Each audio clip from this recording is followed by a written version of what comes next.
Officials and experts have spoken highly of China's whole-process democracy as it serves the needs of the people and works for the good of the people. I think China is probably in a whole-process democracy. I call it direct democracy. It's where all the people have a say.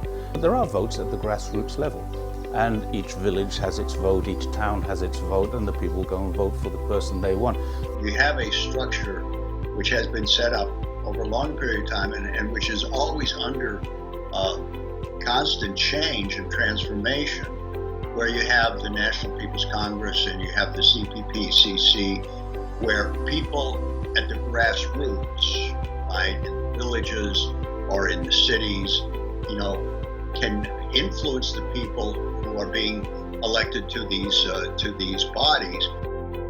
Although the media and politicians in the West tend to portray China as being undemocratic, in reality, its system of whole-process democracy is far more meaningfully democratic than the so-called liberal democracy that's in place in the West. Ordinary people in China are much more engaged in running their communities and their society than their counterparts in the West are. The basic interests of ordinary people in China are represented in government to a far greater degree than is the case in the West. China's way of democracy, having devolved, approach toward provincial and then, smaller state networks, has actually been very effective in terms of reaching out to such a massive population.